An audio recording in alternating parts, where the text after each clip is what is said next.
Okay. City of Beaumont, this is the City Council closed session. Today is Tuesday, November 3rd, 2020, and I will call this meeting to order at 4:39. Roll call, please, Nicole.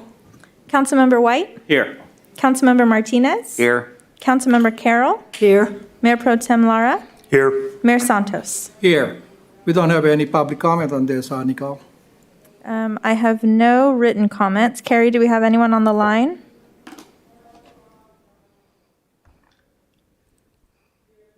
Yes, to mute. You're on mute. Even John. Oh, we're not on the air. Let me see what's going on.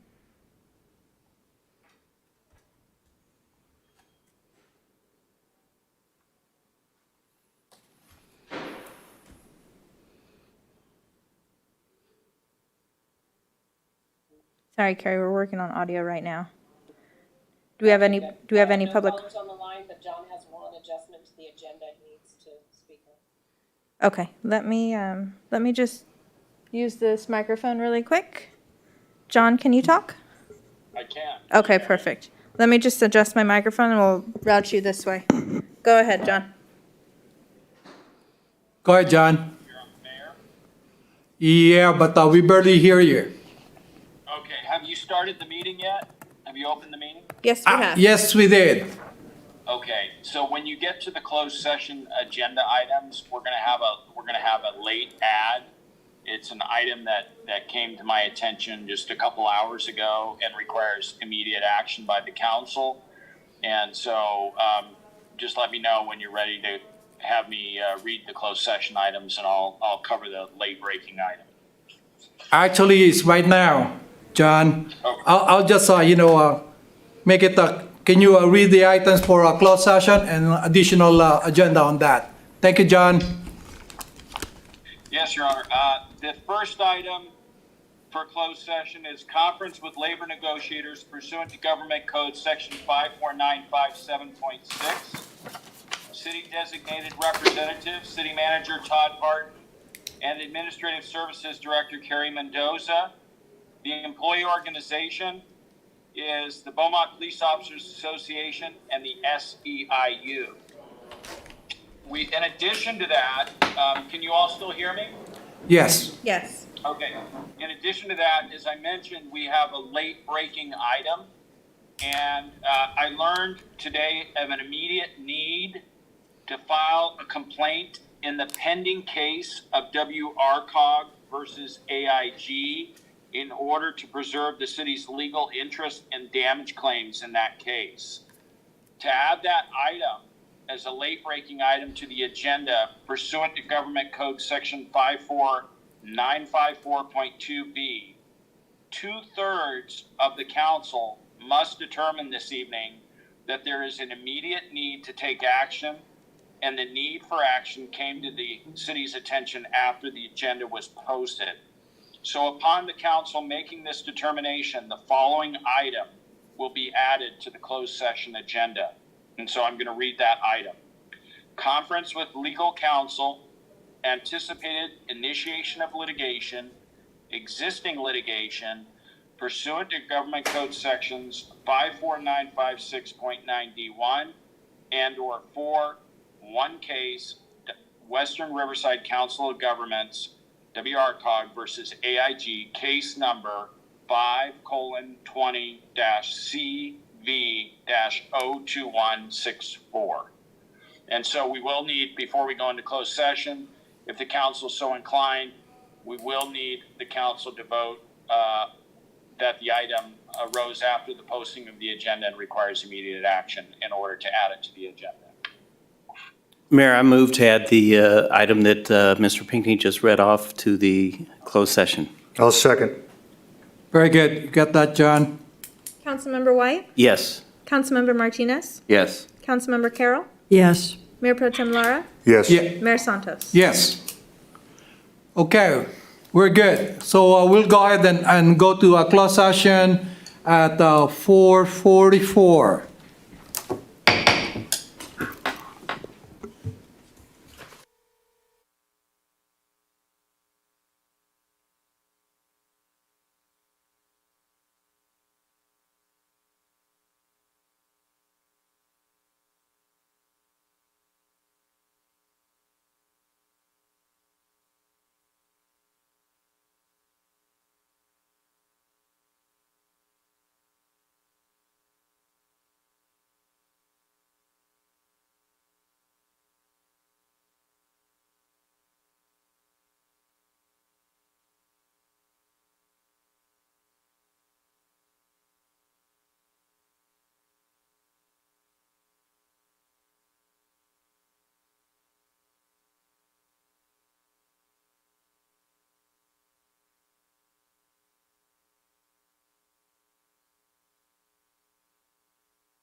audio, yep.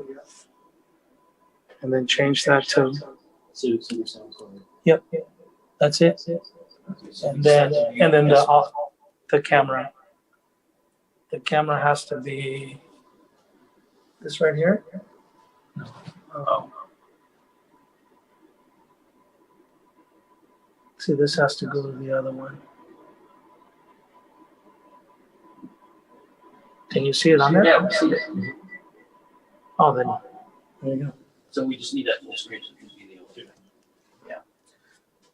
And I think we're hearing it off of you, whatever. Okay, so I can hear up here. So I can hear it there. Okay. Should be it, right?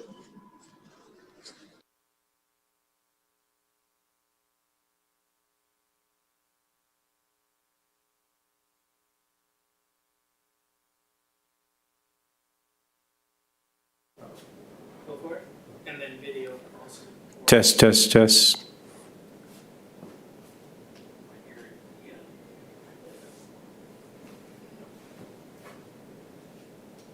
No. Try yours, see if we hear you. Can you hear me? Yes, yes, no. Yep.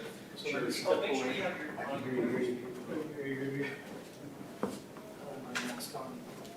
Here, you want me to go? Yeah, here. Let me video it, please.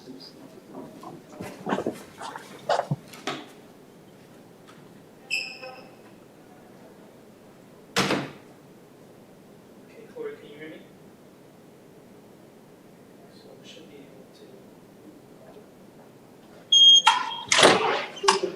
That would let us hear. Hello? Yeah. Let's talk to him via the wireless. This is a wireless. Can we use the mic?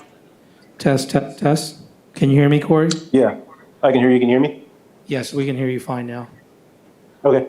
Okay, so it seems like that was it. The Black Magic line in. Okay. Okay. Cool, thank you.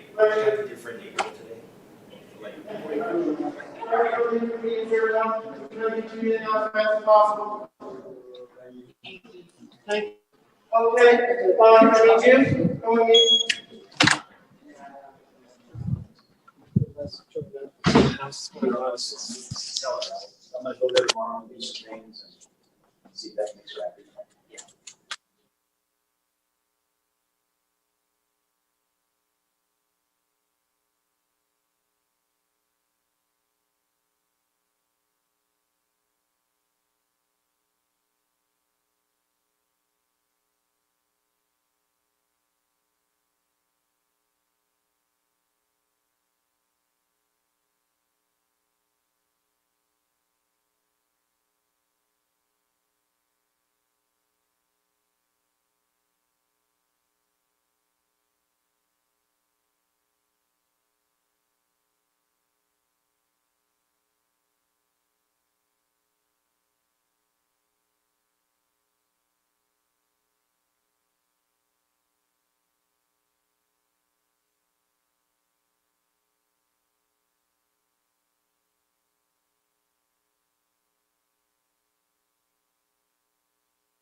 I can't see your camera.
John, you're sideways, just so you know.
We're good?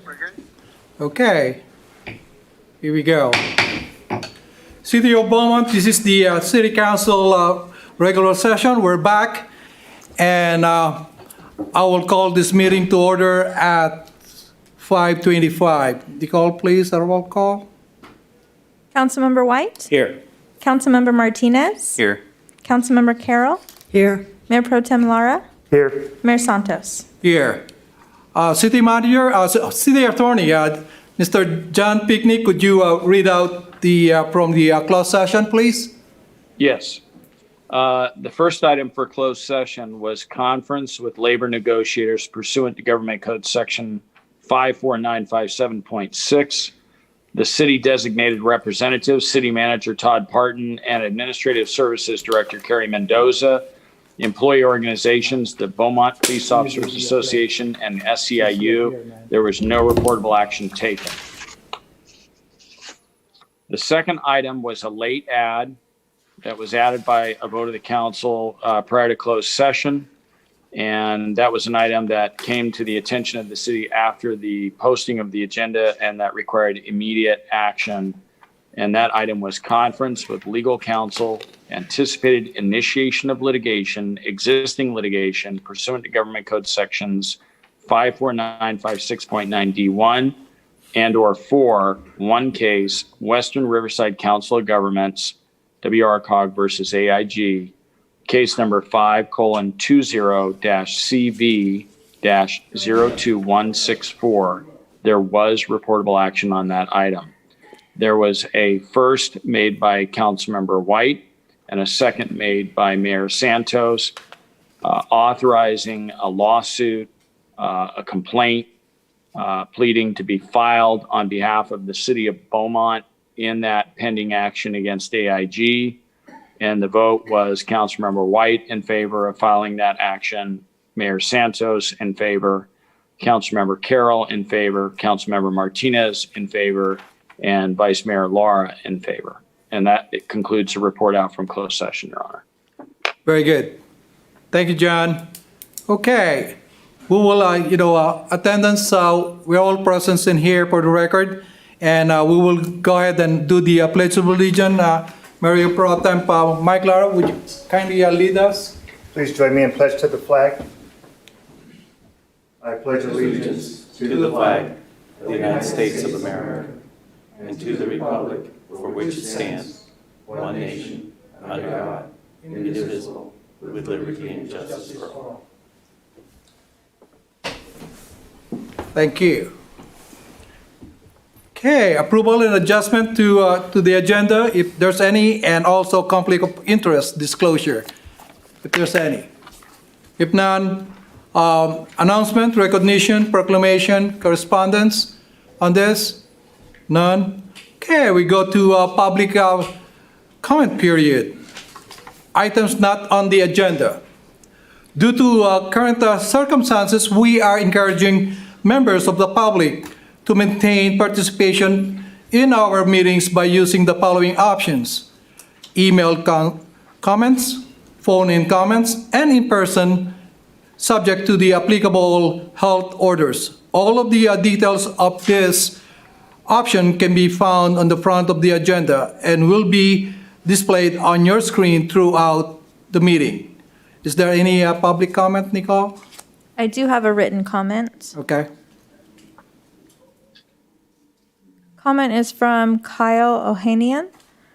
I would like to address an issue that has been ongoing for years now. I have brought this to the attention of City Council, the mayor, and the HOA. Speeding and traffic is terrible in the city on a residential street in North Sundance community. This needs to be addressed, and stop signs need to be put in place. I've been told there would be speed limit signs, and even those cannot be installed. It's just a matter of time before someone is hit on this street. Look at Mary Lane, where there are hundreds of homes exiting onto this street. This street is a long straight shot with no stops. Then look at Croton Street. Same exact distance, around 50 homes, and there are 2 stop signs. This needs to be addressed immediately. Thank you. That's all I have for written comments. Very good. Carrie, do you have anyone on the line? No callers on the line, Nicole. Did you want to speak for this item, or were you here for the general plan? General plan. Okay. That's Okay, it. very good. Thank you. So we move on the consent calendar. Items on the consent calendar are taken as one action item unless an item is pulled for further discussions here or at the end of the action items. Approval of all ordinances and resolution to be read by title only. Are there any items that need to be pulled out for discussion? Item number 1, 2, and 3. Mayor, I'm Yes. going to excuse myself on item number 3. Item number 3. I don't have a direct conflict, but in the abundance of caution, I'm going to step out on this, on the consent calendar. All right? Okay, very So good. just let me know when you're done. Mayor, if it's okay with you, I can make a motion to pass the first 2 before Councilmember Carroll leaves. Okay, that's good. Go Okay. ahead. So I move to approve items 1 and 2 on the consent calendar. Okay, very I'll good. second. Okay. Councilmember White? Yes. Councilmember Martinez? Yes. Mayor Pro Tem Lara? Yes. Mayor Santos? Yes. And then also, I will recuse myself on that item number 3, on that, because I have a property on Solera as a rental. So would you kindly, Mayor Pro Temp, Lara, could you Yes. take over, please? Yes, Mayor. Okay. So item number 3 on the consent calendar, do we have any discussion, any reason to pull it, or do we have a motion? I move to approve item number 3. I'll second. Councilmember White? Yes. Councilmember Martinez? Yes. Mayor Pro Tem Lara? Yes. That motion carries, and we'll get the other council members back. Think you're ready to be mayor now? No. It's like riding a bike. What's that? It's like riding a bike. Wasn't very good at that either. Thank you, Mike. Thank you, Yes, sir. everyone. Thank you, Mayor. Okay. Okay, let's move on. We're back. Action items, approval of all ordinances and resolution to be read by title only. Item number 4, fiscal year 2021, general fund and wastewater fund budget adjustments. Staff report, Jeff Mollicom. Is he here? Oh, there he is. Thank you, Mr. Mayor. I'm not sure. I just wanted to make sure, did you actually approve item 4 on the consent calendar? Item 4, there's no item 4, Jeff. Oh, okay. I apologize. It's on the action item. It's Okay. not on the consent calendar. Oh, okay. Thank you. I just Oh, you're thought welcome. thought one slid through. So, thank you, Mr. Mayor, members of the City Council. I'll keep my comments brief tonight. I know that I'm trying to keep it a short agenda, and there's some other items that are going to take a little bit more time. What you have before you is a request to approve some adjustments to both your general fund and wastewater fund. And we went through this in some detail at your budget workshop back in October. So there's really nothing changed. There's a few of the dollars that have been tweaked because when we brought it to you in October, there were estimates with regard to some of the costs. There have been some fairly nominal adjustments to those costs just to dial in the amount of benefits for certain positions and things of that nature. But other than that, this is really what you saw back in October at your workshop. And real briefly, we are wanting to see an approved indication of additional revenues that we see coming forward, both in the sales tax, property tax, some of your other taxes, which is utility users and franchise fees, and then also a business license. We also talked about at that workshop some additional positions. This is the unfreezing of some positions and one new position that we're asking for approval of. Then when you go to the wastewater, we're asking for a couple of new positions, actually 3 of them, that would be with regard to operating the new plant and the brine line. And I know Christine has a lot more detail on that if you need it, but we did discuss that in some detail on October 8th. Some result of these changes will be to increase your revenues on the general fund by $2.2 million, your expenditures by $564,167, for a net surplus budgeted of $1,635,833. On the wastewater fund, we have an increase in expenditures of $196,196. That is offset. There's a little bit of an error between some of your one of your attachments. That is offset by a reduction in the amount of allocation to your contingency, which is within that same budget. So it's a net neutral adjustment. You are increasing some position costs. You're reducing some of your contingency costs, and that budget remains totally balanced. And with that, I'm happy to answer any questions. Very good, Jeff. Thank you. Is there any public comment on this, Nicole? I have no written comments. Carrie, do you have anyone on the line? No callers on the line. Okay, good. Discussion, council, on this item number 4?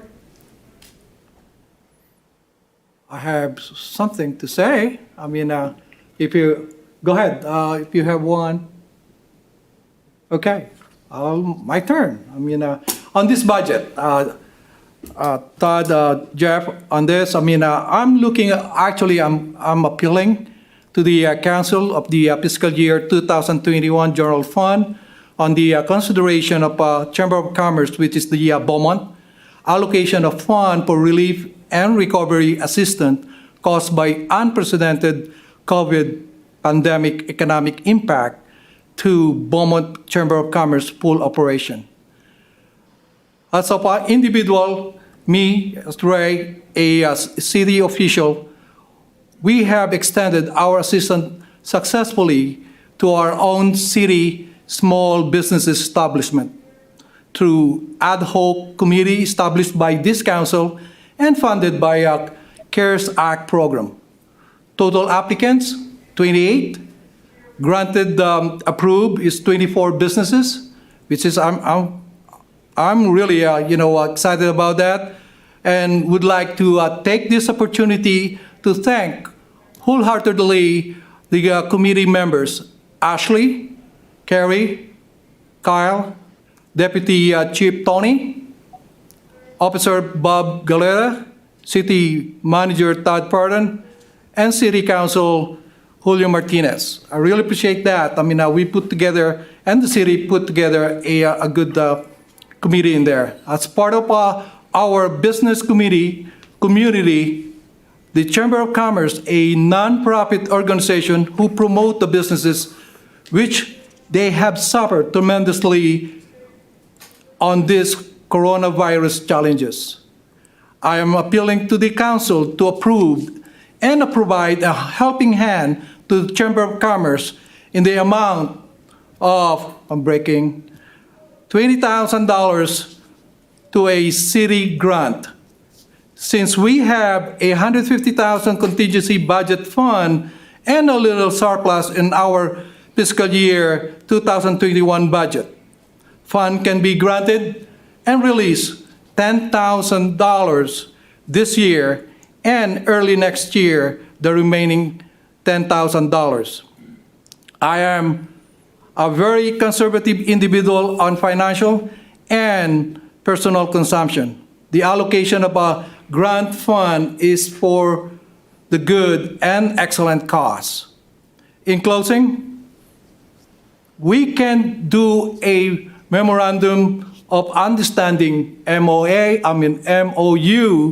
that includes one of the councils, preferably the mayor, to be part of the discussion on a regular basis. We need each other. I do urge the council to consider and approve the help needed by Chamber of Commerce. I thank you. Any comment, or do I need to go further, or? I have a comment. Go ahead. I believe this would be a new agenda item. I don't believe that we can cover this under the That's request correct. of the federal budget. That's correct. That's good. Thank you, Lloyd, John, that's good. Thank you. Julio? That's fine. Knowing that, we'll Yeah. talk about it. I just, for a discussion, I put it there, so we could probably put a, agenda item, if that will allow the council to do that. Sure, that's a good agenda item. I don't have a problem with that. It allows us to discuss it in more detail. Very good. Thank you, Mike. Thank you, Mayor. Okay, I need the, to make a motion on item number 4. Mayor, I'll move to approve the proposed adjustments for the fiscal year 2021 general fund and wastewater fund budgets. I'll second. Very good. Councilmember White? Yes. Councilmember Martinez? Yes. Councilmember Carroll? Yes. Mayor Pro Tem Lara? Yes. Mayor Santos? Yes. Thank you. Item number 5, award of contract for the removal and replacement of transit services graphics to UpDog Media LLC in the amount of $90,260. Staff report, Ms. Gibb, please. Good evening, Mayor and Council. Can you guys hear me okay? Yes. Okay, thank you. Tonight before you, you have a standard award of contract. This one is for the removal and replacement of transit services graphics to UpDog Media LLC in the amount of $90,260. On October 6th, City Council adopted the new branding for Beaumont Transit and the conceptual plan for the bus wraps. That's included in your packet tonight. The municipal code states in part that maintenance work and other general service projects with estimates between $45,000 and $175,000 can be awarded by City Council with a new non-public project informal bidding procedure, which staff performed. We contacted 5 vehicle wrapping companies from around the Inland Empire, 4 of which responded. Updog was the low bidder, the apparent lowest responsible and responsive bidder. And so with that, we are asking that City Council approve the award of contract and in the amount of $90,260 with an authorization for the city manager to approve any change orders up to $9,026, which is 10%, and then also authorize the city manager to execute the agreement on behalf of the city. And I'm available to take any questions. Very good, Liz. Thanks a lot. Is there any public comments on this, Nicole? I have no written comments. Carrie, do you have anyone on the line? No callers on the line. Okay, very good. Council discussion? Go ahead, Council Lloyd White. Yes, Elizabeth, do you have an understanding of why there was such a large difference between the highest 2 bids and the lowest 2 bids? That's a good question. We have never done business with Transport Graphics, and we're not sure that they understand what's involved with wrapping buses. It is a unique field. We have done business with Decals by Design. They actually are wrapping the 3 buses that we have on order. They have a contract with the bus company, so it's not with the city. I'm not quite sure what the difference is, but we do believe that Updog is a responsible and responsive bidder, and we were pleased with that price. That is actually within budget. And I assume you have references or some examples of their work? Yes, Okay. absolutely. All right, thank you. That's all I have. Very good. And again, Council Carroll? Elizabeth, thank you for the clarity of including all of these items with this. I look forward to, if we pass this, seeing that change. But I'm wondering, are you going to take this logo concept to other items besides the buses in the future? Have you been thinking of that, and are you free to do that? Yes, this is just the start of the branding campaign. We plan to roll out the branding that council approved. We've already included in our new route maps. We plan to roll it out to the bus shelters, our signage, all of our social media posts. It will be the new look of transit. Okay. I think the design is good. It's a nice, fresh look, and I could see where you could utilize it on other things going forward. So, looks good. Very good. Nancy? Anybody else? Okay.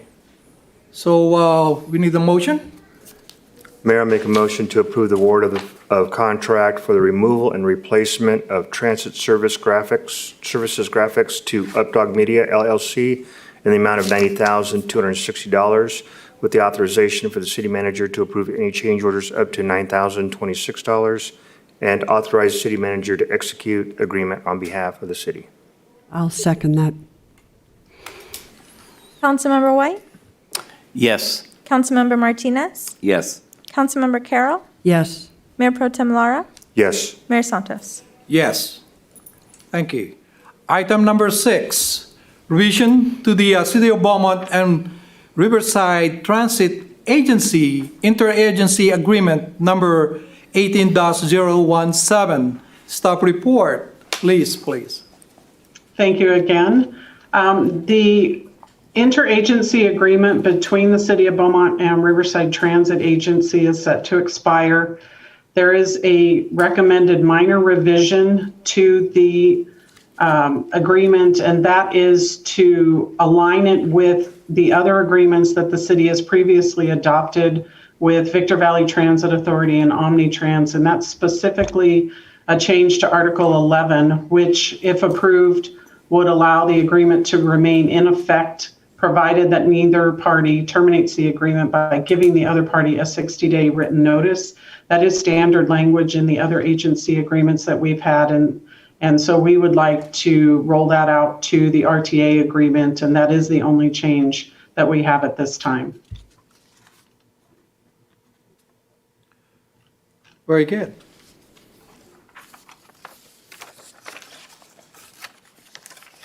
Public comment on this? I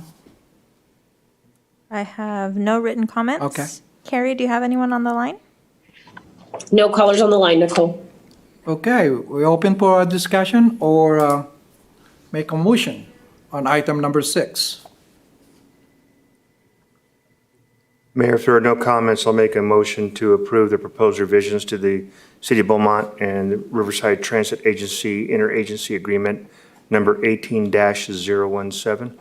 I'll second that. Councilmember White? Yes. Councilmember Martinez? Yes. Councilmember Carroll? Yes. Mayor Pro Tem Lara? Yes. Mayor Santos? Yes. Item number 7, amendment to a short-range transit plan fiscal year 2021-Table 4. Ms. Gibb. Thank you.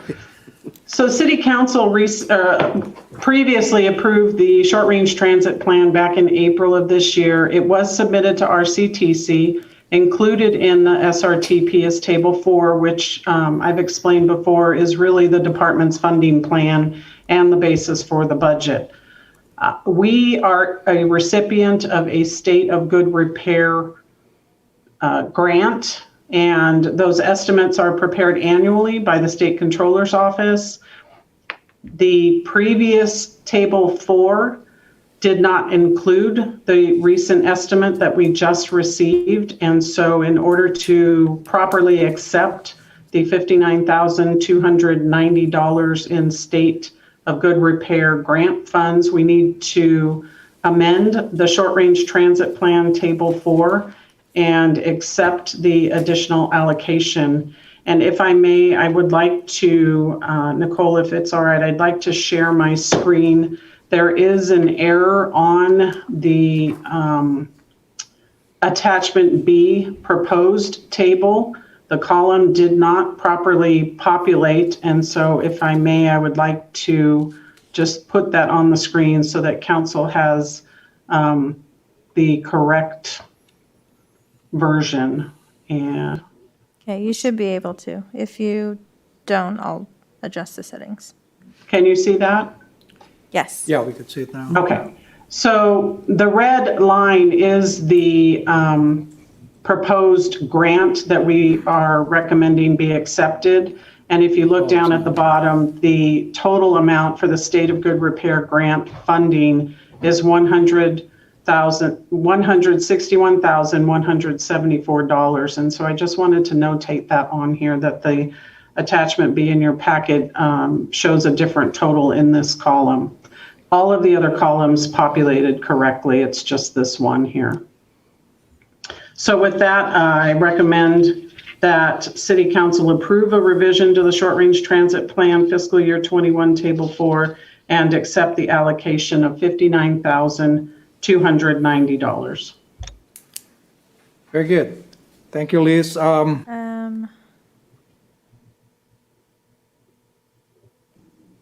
have no written comments. Carrie, do you have anyone on the line? No callers on the line, Nicole. Okay, very good. Council discussion? Not, if there's none, need a motion? Mayor, I'll move to approve a revision to the short-range transit plan fiscal year 2021, Table 4, and accept the allocation of $59,290. I'll second. Councilmember White? Yes. Councilmember Martinez? Yes. Councilmember Carroll? Yes. Mayor Pro Tem Lara? Yes. Mayor Santos? Yes. Thank you, Liz. Thank you. Okay, let's move on the public hearing. It says in here 6 o'clock. We could move on.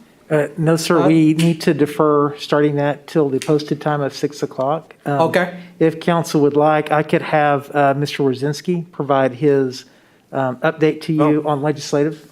That's good, His yeah. legislative report. That's okay. If he's ready. You see that? Oh, there he is. Hi, Carl. Hello, Mayor. Hello, Council.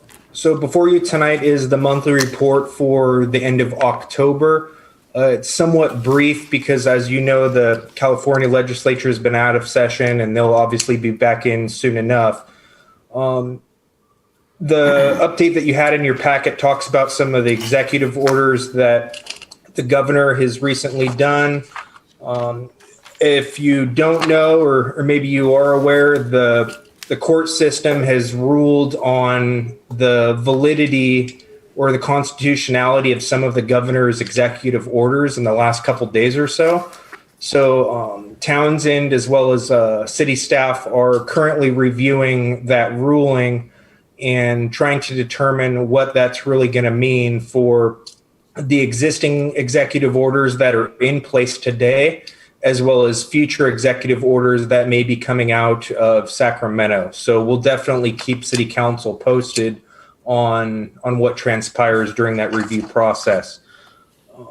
There was an assembly wildfire hearing in late October, talking about, or through a budget subcommittee, trying to determine the funding levels that we currently have in the state, the fire mitigation needs, and what CAL FIRE is currently requesting and what they might be requesting in the future in terms of prevention funding as we move into the next fiscal year. At the federal level, not much has transpired in terms of the relief package. There was a tremendous amount of discussion on both sides of the aisle on that phase 4 relief package. It may be something that comes up within the next week or two. That would be my estimation, is we're going to see the election conclude tonight or conclude in the next couple days, depending on how many votes are out there that need to be cast, as news outlets are reporting a historical high in terms of voters this year. So that's great. But I'm not quite sure that the polling places and the collection centers have the staffing available to get these votes counted. So we'll have to see. It'll be an interesting election night for all of us. But I would venture to guess that we may see discussions on the phase 4 coronavirus relief package occur in Congress within the end of November or possibly early December. And I think obviously the Supreme Court Justice unfortunately had passed away, and that's Justice Ruth Bader Ginsburg. And in October, President Trump's nominee, Amy Coney Barrett, was nominated and confirmed within that set of hearings that occurred at the Senate, largely along party lines in terms of the vote. So that's an update if anyone hasn't figured that one out, or if people are watching and weren't aware of that. That's a pretty monumentous nomination that occurred that will last quite some time. And then lastly, the Small Business Administration, so United States SBA, is publishing new interim rules for loan forgiveness for the Paycheck Protection Program. So there was a tremendous amount of businesses that received that funding throughout the nation, as well as I was excited to see how many people or businesses in Beaumont received that funding. But they are coming out with rules as we speak on the easier path to those loans just being outright forgiven. So we're going to continue to read those rules as they are published and assist the local businesses that received that funding in hopefully getting it forgived as opposed to having to repay it. And that concludes my report. Thank you. Thank you, Carl. Any questions or want to discuss things with Carl? We got 4 minutes. I'm good. You're good? Hey, Kyle, let me, looking at this one, small business. They have, to take lenders up to 75 hours to review a complex application. Do you have any experience on this? I mean, on processing, talking to some of the businesses we have, or your, interaction with other businesses, if you do have some information? The lenders were kind of a mixed bag in terms of who was willing and able to lend through the SBA PPP program. I've heard from a couple businesses that they reached out to lenders, and I'm not going to name any, that were just not interested in assisting or going forward on that type of loan whatsoever. And then they were able to contact other ones that really chose to almost specialize in those types of loans. And the response I got once they found a lender that was really focusing or specializing in the PPP program, it was fairly easy for them to bring in the documentation, submit it, get the whole application package signed, sealed, and delivered, and hopefully received a yay instead of a nay when it came to awarding that. But it's unfortunate because I think some businesses may have reached out on that program to different lenders and got a cold shoulder or a company that may not just be that interested. And I think they possibly assumed that all lenders were taking that same approach, and it discouraged them from applying for the PPP through other lenders that may have been more prepared or maybe more willing and able to go through on those types of loan packages. So I can't speak to the 75 hours to review the application, but I know that if they're talking about 15 hours for some businesses to complete the application, I think that that's probably true. And it really came down to their financials and how each small business does their financial accounting. If they had an accountant present or they used a nice software that was able to export that data in the format that's required, it may have been or not very, but much less than 15 hours. But if your accounting system is done all on paper and pencil, it's not that easy to compile that data. So I would definitely see it taking longer than 15 hours in some businesses' cases. Yeah, you're right on that. Thank you, Kyle. Thank you so much on this. Thank you. So we could move on. We got 1 minute on this. You're good to go, sir. Oh, okay. Oh, I can find my stuff in here now. Just change it. Okay. We will go on the public hearing. Right now is 6 o'clock. And approval of all ordinances or resolution to be read by title only. This is on the item number 8. Hold a public hearing and take testimony on the City of Beaumont General Plan Update, Draft Environmental Impact Report, Finding of Facts, and Statement of Overriding Consideration, and Zoning Code Amendments. Staff report, Ms. Christina Taylor. Hi, good evening, Mayor and Council. Good evening. It's a pleasure to be before you this evening with the general plan update. As you know, state law requires each county and city to prepare and adopt a 20-year comprehensive and long-range plan for physical development. The general plan is the constitution or blueprint for the city and offers the foundation for making future development decisions.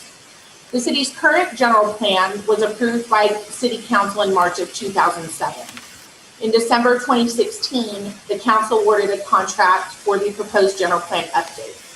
For the last several years, City has been collaborating with the community in preparing a comprehensive update of the general plan. This update will allow the city to be compliant with the government codes and will provide the city with a consistent framework for land use and decision making. The presentation that you'll receive tonight will cover the required elements of the general plan, new additions to the plan and the zoning code, as well as the environmental impact report, or EIR. We'll also discuss community outreach and community input, as well as comments received. At this time, after the presentation, staff is going to recommend that City Council open the public hearing, take testimony, and continue the public hearing to the November 17th council meeting. And we have the city's general plan update consultant team with us this evening. Many of these faces will look familiar to you. And at this time, I will turn it over to Simran from Ramey & Associates, who will begin the presentation, and we will hear from a number of the project team members throughout the presentation this evening. I know, like I said, there is a large amount of information, so I'll offer that the quickest way to get through the presentation is to hear it all and take questions at the end. However, because of the volume of information, if you would like to stop at any point in time along the way, feel free to do so and ask questions. Okay, very good. Okay, before we proceed on that, is there any public comment on this or in person? Do you want to do testimony before or after the presentation? There's a presentation that has to be done. Okay, let's also. do after presentation. Okay. Yeah, thank you. Go ahead. Good evening, Mayor Santos and members of the City Council. My name is Simran Malhotra. I'm a principal with Ramey & Associates. We've been leading a multidisciplinary team for the preparation of a general plan update, zoning ordinance, and accompanying program EIR for the last several years. We have other members of our team here today. From Ramey, I have Monica Guerra, who's a senior planner. From Parent Peers of Jason Back. From Lisa White Consulting, Jennifer Doughty Murillo. And from Web Consultants, Stephanie Standerfer and Cheryl Degano. Web worked on the EIR for this project. We also have on our team Rincon Consultants, who helps with some of the technical studies as well as the open space and conservation elements. Brief overview of the presentation. We'll give you an overall overview of the overall process, a summary of the engagement with the community that we conducted for this project, as well as a broad overview of the general plan, zoning code, and the EIR. And all our team members here today will present a portion of this presentation. So to start with, what is a general plan? As you know, the state law requires that all cities prepare a general plan, which is a comprehensive policy document which forms the foundation for all city ordinances and guidelines. The general plan sets a roadmap for the future of the city. It is a policy document. It contains goals, policies, as well as actions. And I will note that the last general plan was prepared in 2007. And since then, there have been numerous state laws that affect general plans, and these new laws have been addressed in this document. As we go through the presentation, we will mention some of the highlights of these laws that have been incorporated.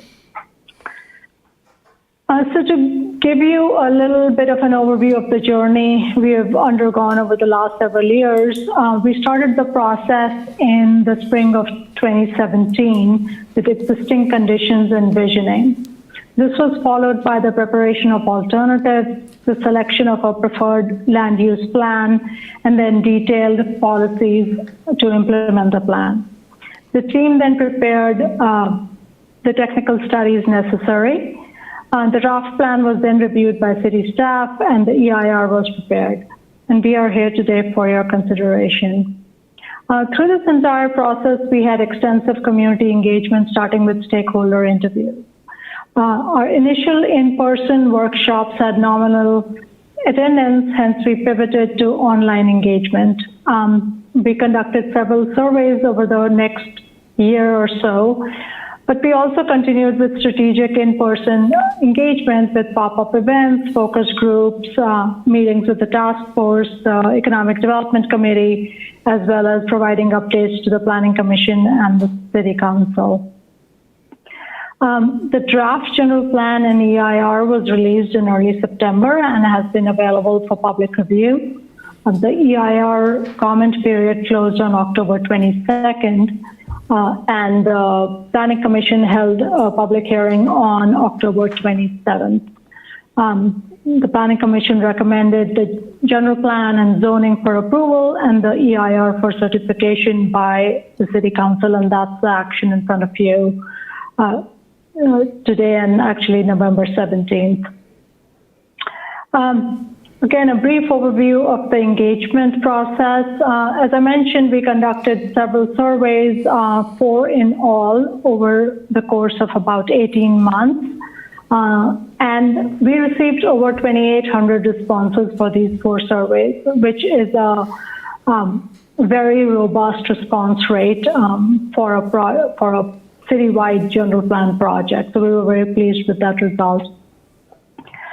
And besides the in-person engagement and surveys, we sent out periodic newsletters and e-blasts throughout the project.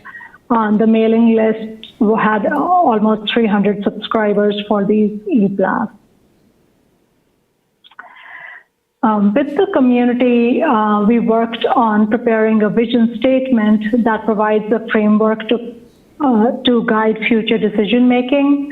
And this is up on your screen today, and I'll read it for you. Beaumont, where we value our small town feel, our community heritage, and our natural setting. We are committed to encouraging economically sustainable, balanced growth that respects our long history while meeting infrastructure needs and protecting our environment. Beaumont's community pride and rural mountain setting sets Beaumont apart as a vibrant and healthy community with local access to retail, services, jobs, and recreation. So this vision statement formed the overall framework within which guiding principles were developed and the goals and policies within each of the elements in the general plan were developed. I won't read through all these guiding principles, but there were 8 guiding principles, and these reflect some of the same concepts that are encapsulated in the vision statement. The general plan document includes the 8 required topics for a general plan. We also included 3 optional topics, which are community design, which accompanies the land use chapter. It was important to reflect not just what the land uses are, but also what the character of the development should look like. So community design was encapsulated in the land use chapter. Economic development was also an optional topic that was included, given the importance of that to the city. And then we also included an implementation chapter, and infrastructure was included separately as well. There is a standalone chapter on downtown, which I'll talk about later on in the presentation. And I will note that a housing element, which is a required element in the general plan, is being prepared separately. That works on an 8-year cycle, and the next cycle is due in October of 2021. So to briefly go over some of the major aspects of the land use chapter, the land use element implements the long-term vision for Beaumont and establishes several priorities. These include creating a vibrant downtown, diversifying the local economy with more job options, providing more housing options for residents from all income and ability levels, preserving Beaumont's natural setting and open space using an infill strategy, creating a safe and healthy city, and improving the city's fiscal health. The land use map is shown on the screen and on the right. And To start with, we noted that most of the undeveloped land within the city was either already developed or entitled for development. The areas that were more that would experience the most change is in downtown along 6th Street and along the freeway corridor, which are shown in the blue and the red areas and the pink areas on the map. The strategic focus or the land use element is on preserving existing neighborhoods, which are the existing neighborhoods shown in yellow, creating locations for additional jobs, which are in the blue and the red areas on the map. Now, expanding housing choices in the urban village area and downtown, which are in the pink colors on the map. Another important element of the land use was to prepare for potential development in the sphere of influence, which is the area south of city limits. The general plan establishes a vision for this area. It includes the preservation of the open space areas and focuses development near transportation corridors and infrastructure. There are no plans for the city to annex. Annexations would happen at the property owner's request. This table lists the land use designations that are included in the general plan and are classified in 4 major categories: residential, non-residential, mixed use, and other, which are public and or open space designations. And I'll briefly walk you through each of these. There are 3 rural residential designations with varying lot sizes, and these are intended to preserve the natural mountain and open space setting, to have minimal development, to preserve the existing views as well as the existing setting, but to ensure that property rights of those owners was maintained. The single-family designations address existing single-family neighborhoods, and the high-density residential includes multifamily housing. These are similar to existing general plans in the 2007 document. A new designation that was introduced was a traditional neighborhood designation, and it is intended to create new residential areas in a walkable, connected grid pattern with a mix of housing types at fairly low densities. There are 2 commercial designations. One is our neighborhood commercial, which includes neighborhood supportive, retail, and service-oriented land uses. And the general commercial designation, which includes big box or large format retailers in commercial shopping centers. These are the Walmart or the Home Depot centers that are located along 1st Street. There are 2 designations that are related to employment in the city. The first one is a new designation, employment district, which is focused on job-intensive uses, including office, light industrial, research and development, etc. The industrial use, which is an existing designation, continues to allow a range of industrial uses, including general industrial, light industrial, and other similar such uses. There are 3 mixed-use designations. 2 of them are on the slide. One is for downtown, and I'll talk about that when I describe the downtown area plan later on in the presentation. The urban village designation is located between Oak Valley Parkway and the 60 freeway and the 10 freeway, and it is intended to allow for regional serving commercial as well as residential development in a mixed-use setting. Finally, the last mixed-use district is a transit-oriented district overlay, and this is intended to allow for residential and supportive employment uses near a future Metrolink transit station that may come in the come down the line. The location of that station is expected to be approximately near Pennsylvania Avenue and First Street.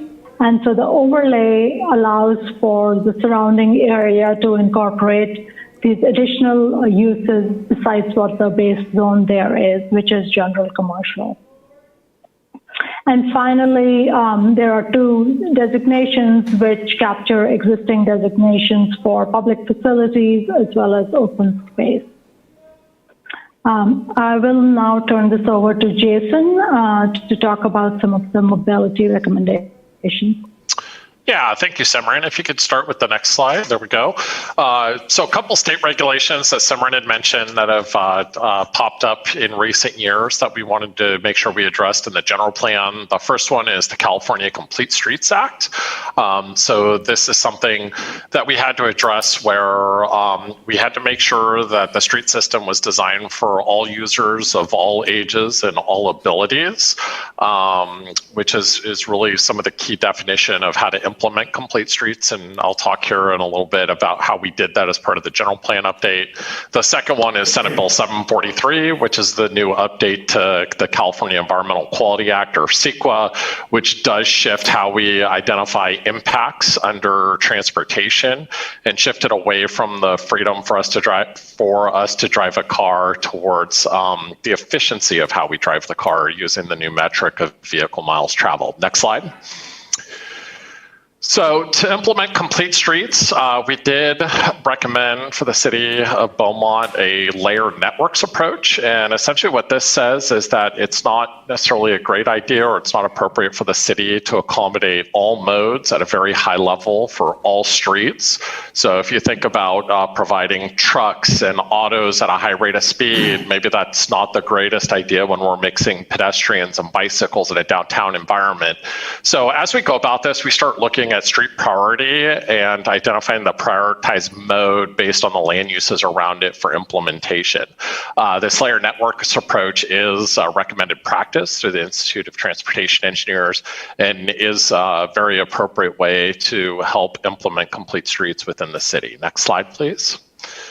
One of the first things we looked at before we started prioritizing modes along the network is really looking at connectivity within the city. So one of the things that this map does depict is some of the new connectivity, particularly in the south and west parts of the city, to accommodate some of the future growth, but also recognize that we've proposed new connectivity, planned connectivity at the Pertura Boulevard interchange, as well as the west-facing ramps at the Pennsylvania Avenue with the freeway system. Next slide. Once we developed that base roadway network, then we went to trying to identify priority modes in that layered networks approach to make sure that we were trying to minimize conflicts for specific modes of travel on streets. So the first one and the one you see here is auto priority streets. So these would be streets that we would expect higher volumes of traffic. Obviously State Route 79, the freeways fall into this category. And these would be streets that we would really expect to try and accommodate vehicles on as opposed to some other streets where we might be looking at more vulnerable users. Next slide. The bicycle pedestrian priority streets you can see here, we've proposed different connectivity, and in many parts this does not overlap with the auto priority, and that is on purpose so that we can focus on slowing vehicles down a little bit to make it safer for our bicycles and our pedestrians. We've also identified new trails and new connectivity and some opportunities that the city has to potentially look at facilities along those corridors. Next slide. And then in a similar type of priority network, we looked at transit priorities shown here for the past transit system. And the next slide, please. We also looked at truck movement and goods movement, along with a recommendation that the city look at and update this map on an as-needed basis over the years. And then next slide, please, Simran. And ultimately, we take all those layers and overlay them together and start identifying what we call roadway classifications, or tying this back to how the streets should be designed and implemented to assist city staff in implementing these streets over time as development occurs or as street overlays occurs. It helps them with implementing the street system as envisioned. Next slide, please. And then the final thing to realize is transportation system is changing very, very rapidly. And if you just think a short time ago, 7-8 years ago, really, we didn't have very many travel options other than owning our mobility device, renting it, or taking a taxi or a bus service. And with the advent of our mobile phones, our options have dramatically changed. That includes car share and bike share and scooters in some downtown areas, e-bikes. These are all things that are changing very rapidly and will continue to change in the future. So we did try and make sure that we put a focus on the general plan to make sure that it is lasting and can accommodate some of the future mobility trends that will change in the future. And with that, Simran, I think that completes my mobility slides. Thank you, Jason. And now I'd like to go over the recommendations for downtown. The general plan, as I noted earlier, also has a separate chapter for downtown, and it includes a vision for the area, which defines it as the heart of the city with a mix of commercial, residential, and entertainment opportunities. It also envisions downtown to be a walkable, active, and pedestrian-oriented environment. The downtown is also anchored by City Hall, which is its civic anchor, and it's anticipated to have the mix of uses I mentioned, but also include additional residential opportunities to bring additional visitors to downtown who live nearby to make it 18-hour downtown, so where you have folks who come here to use the services here or visit City Hall, but are also who live in the neighborhood and take advantage of the retail, dining, and entertainment opportunities that are available within downtown. So in terms of the boundaries for this area, it's essentially along 6th Street from Egan all the way to Highland Springs, and then Beaumont Avenue from the 10 freeway up to 13th Street. And because this is a fairly large area, we've divided it into 3 sub-districts, each of which have a specific character, and I'll describe those shortly. So the downtown core district goes from Egan on the west to Palm Avenue on the east, along 6th Street, and then the extended 6th Street district, which extends from Palm Avenue to Highland Springs Road. Beaumont Avenue district moves from 8th Avenue all the way up to 13th Street. The land uses within these 3 districts are a little bit different. The downtown area, which is around City Hall, is anticipated to be the core of the downtown type uses. This is where you would expect to see the main street type of uses you would see in a typical downtown. There is a requirement for active uses along the section of 6th Street within this sub-district, as well as along Beaumont Avenue between 6th and 8th. There are also some residential neighborhoods which are maintained within this district. Moving to the east, there are the 6th Street mixed-use district. These designations allow for a mix of uses, commercial as well as residential. The parcels here are larger, so we anticipate that development here would be at a slightly larger scale than in the downtown core. There are also, in the orange on your screen, is a standalone medium-density residential district, which then transitions northwards to the single-family neighborhoods. So you would see the most intense development on 6th Street with a transition and lowering of densities to the single-family neighborhoods to the north.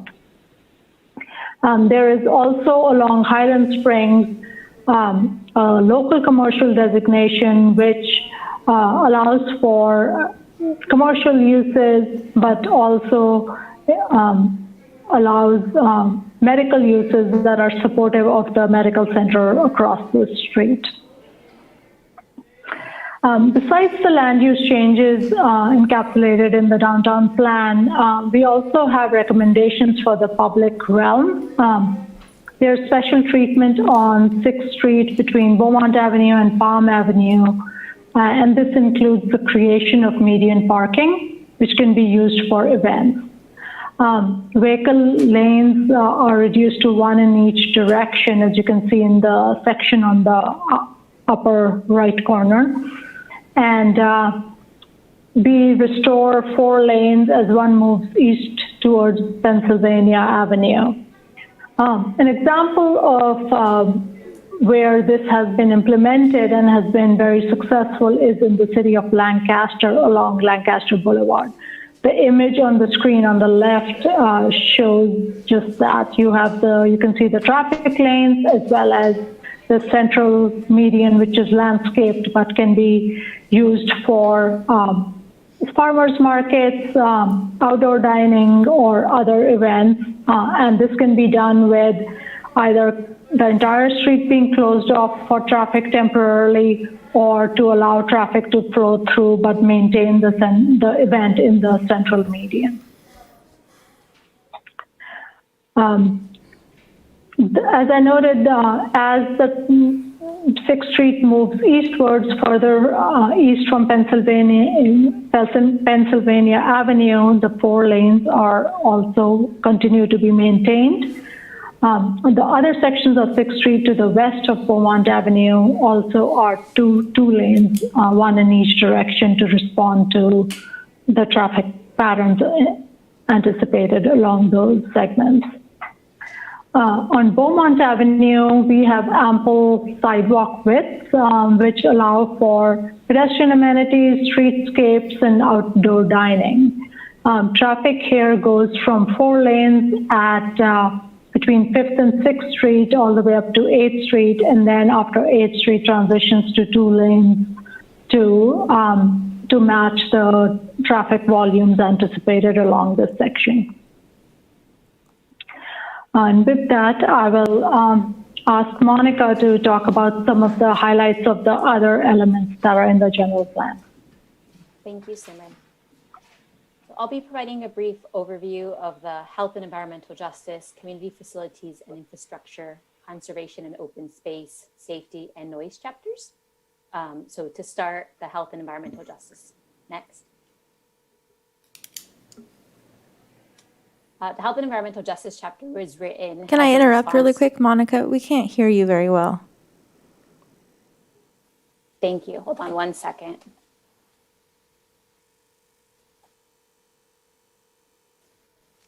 Is that better? A little bit. Are you able to adjust anything to make it louder? What was that? There we go. We can hear you better like that. Okay, thank you. So to start with the health and environmental chapter, it was written as a response to a state mandate, Senate Bill 1000, called the Planning for Healthy Communities Act. Beginning in 2018, it mandates that cities address environmental justice issues in low-income communities as part of general plan updates. In the case of Beaumont, the strategies are really intended to promote healthy communities. And some of these include discouraging development in your sensitive areas, including schools and residences, mitigating air pollution impacts, and also broader strategies to promote health, including partnering with the health department to create an inventory of health resources, joint use of school facilities, and Vision Zero to reduce vehicle-related fatalities. Next slide. The community facilities and infrastructure chapter, next, Simran, addresses community concerns key community concern, namely that infrastructure needs to keep up with the pace of development. Strategies to do this include promoting innovative sustainability measures, ensuring developers are paying their fair share for community infrastructure, and working collaboratively with various agencies, including the Water District, the Parks District, and the School District. Next, Simran. Conservation and open space, next. based on what we heard from the community, is really focused on the protection of open space, views, and biological resources and natural habitat. Also thinking about ways to promote sustainability and the green economy. Some examples include prioritizing green building design, adapting a climate adaptation plan to address environmental and health risks, and working closely with both local and regional agencies to promote programs that advance green jobs in renewable energy. Next. So the safety chapter, we heard time and time again about safety from the community, and not just in terms of police and fire, but also preparing for extreme climate events and public emergencies. So some of the strategies that we included within this chapter include developing enhanced emergency response services, adapting and mitigating the impacts of climate-related events, and ensuring special attention is paid to vulnerable populations in thinking about safety. Next. The noise chapter is really intended to ensure that new developments integrate mitigation measures that minimize the impacts of noise. This includes not only at the moment of construction, but also thinking about on-site traffic, parking, and other noises. And again, thinking about strategies to protect sensitive land uses like homes, schools, hospitals, and recreational areas. That completes the chapters I'll be covering, and I'll be passing it on to Jen Murillo, who will be covering economic development and changes to the zoning ordinance. Thank you, Monica. Next slide, please. The economic development and fiscal element focuses on Beaumont's overall fiscal and economic prosperity. Economic development is fundamentally tied to all these other elements that you've heard about tonight.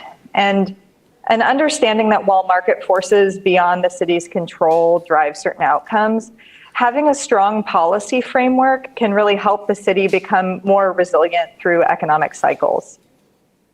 This element includes goals, policies, and programs related to business growth and support, workforce development, visitation and tourism, and economic and fiscal sustainability. A few priority programs include streamlining the city's permit review process to facilitate existing and new businesses, creating an online inventory of shovel-ready sites and providing site selection assistance to businesses, and executing a retail recruitment strategy. And that would target key sectors where sales tax leakage is occurring now, like dining, entertainment, and specialty retail. And of course, COVID-19 has created many hurdles for these types of businesses, and programs in this element and within the general plan should help the city support business recovery.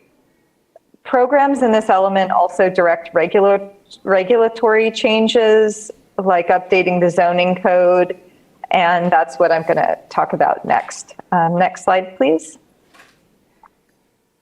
One of the key tools to implement the general plan is zoning. And the zoning ordinance establishes the zoning districts that govern the use of land and sets development standards and the permit procedures. The zoning map shows the boundaries of those zoning districts. And this slide shows the updated zoning map here. Next slide, please. The changes proposed to the zoning ordinance and map are directly in response to the updated general plan. So these changes reflect the general plan policy guidance for better integration of land use and mobility infrastructure, for those walkable multimodal streets, the establishment of retail, business, and employment centers, allowances for neighborhood commercial uses where they may not be allowed now, discouraging incompatible uses, and preservation of open spaces. Next slide, please. While the zoning code is proposed to be amended to implement the general plan, the amendments are very focused. So there's no change in the overall organization or structure of the zoning code. Next slide, please.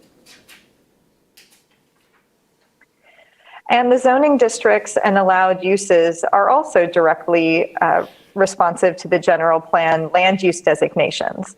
So standards in these zones, such as minimum lot size, density, and floor area ratio limits, maximum lot coverage, and building height limits, are all reflective of the general plan land use designations.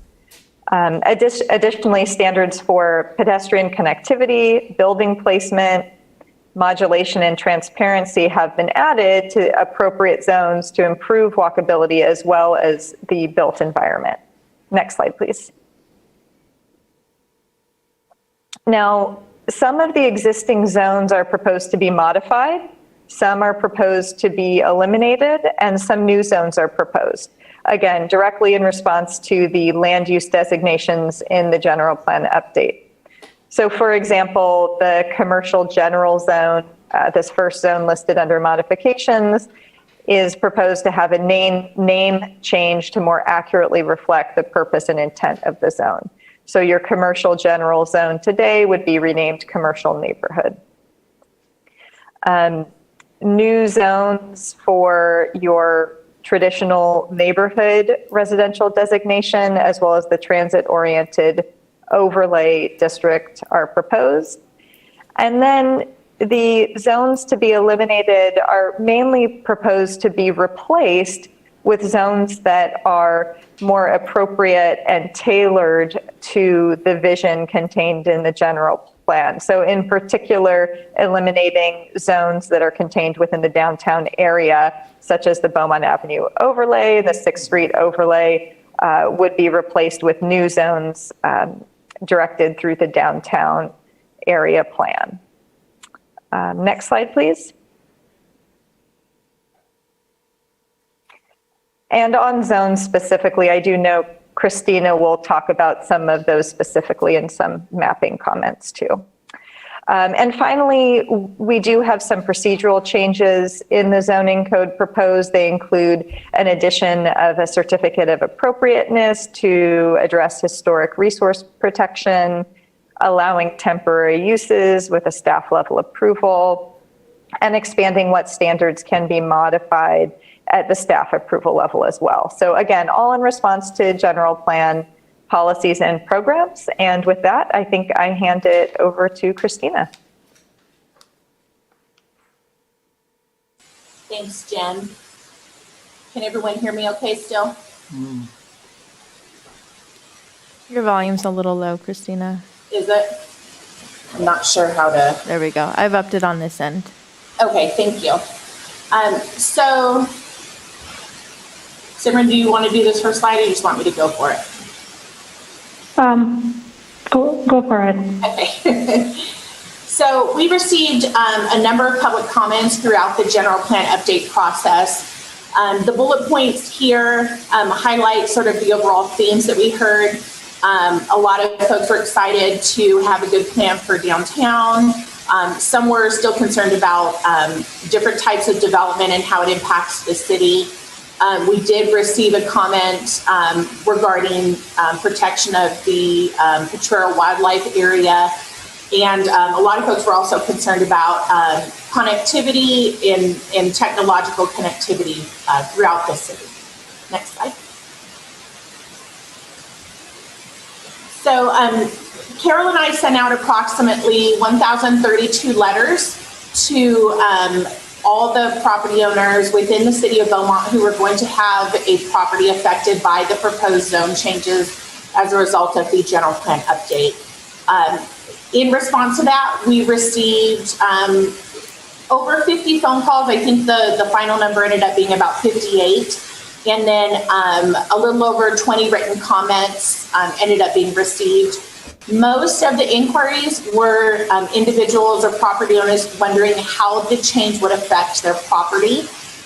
Staff, for the most part, was able to explain what the existing zoning on the property was and what it allowed, and then what the proposed zoning was going to be and what those uses or what those allowed uses would be. And in a majority of the cases, the property owners were still allowed to do the same, if not more, than what's currently allowed in these zones. And we also had several requests for zone change, which we'll go through on the next slide. So we received several requests for zoning. This particular area is the southeast corner of Xenia and 6th Street. The existing zoning is commercial general, but as we stated, commercial general is being replaced by more appropriate zoning designations. Staff initially was recommending that the property be zoned for local commercial, but upon talking with the property owner has requested that this location, as you can see, it's quite a large area of land, be changed to 6th Street mixed use, which would allow for more flexibility and a larger variety of uses that could take place on that site. Staff is recommending that when council acts that we make this change to the zoning and general plan map. It is consistent with the zoning across the street, both to the west and the north. So it is an appropriate change that we can make. Next slide. The zoning change request on this property is Beaumont Avenue. This is the property where most of you know the McDonald's drive-through near Interstate 10, just north of 5th Street. And staff has some concerns with the existing configuration of the site as it is. The way that it flows with the adjacent drive-through, there's no stacking in the drive-through lane, etc. Staff has also spoken with representatives from McDonald's, and we're suggesting that we clarify in the zoning code as either a footnote or some other provision to allow for some modifications to non-conforming uses, especially when we have issues with public safety, traffic, things like that tend to be a big concern. So again, this is something staff is recommending when council asks that they allow for this change to occur. Next slide. So we received a few requests regarding the downtown area currently covered by the Beaumont Avenue overlay, which the Beaumont Avenue overlay is going away. So the request is essentially to retain the Beaumont Avenue overlay on the parcels that are highlighted.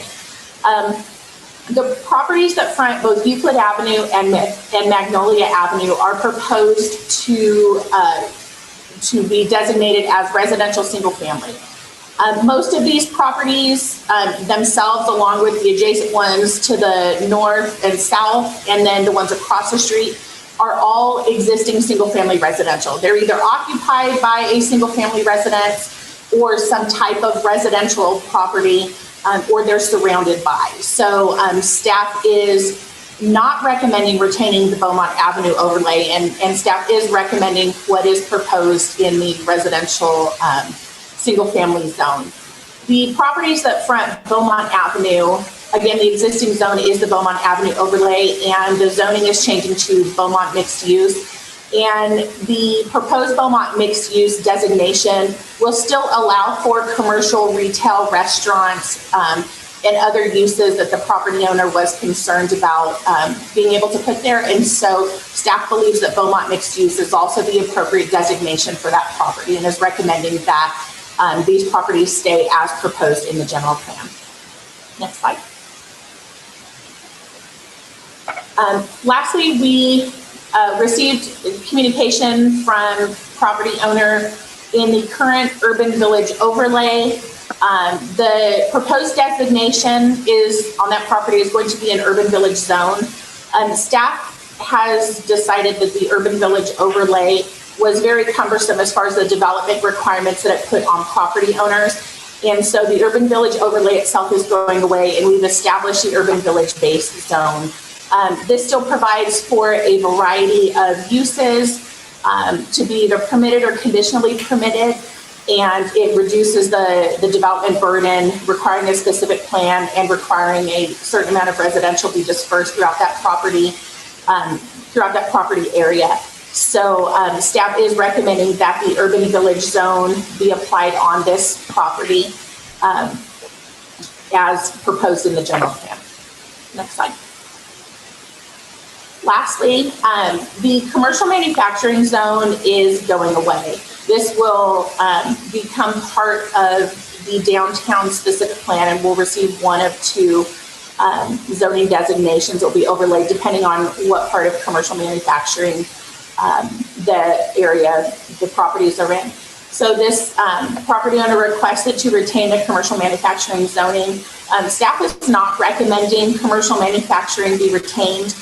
Most of the properties in this area, as you may be able to tell from the picture, are quite small and don't actually, or would not actually be able to adequately accommodate any type of commercial or manufacturing use without having substantial lot consolidation. So staff is recommending that downtown mixed use be applied not just on this property, but the other properties in the area as proposed. Next slide. All right, and lastly, this is an area at the very south end of town, west of Beaumont Avenue.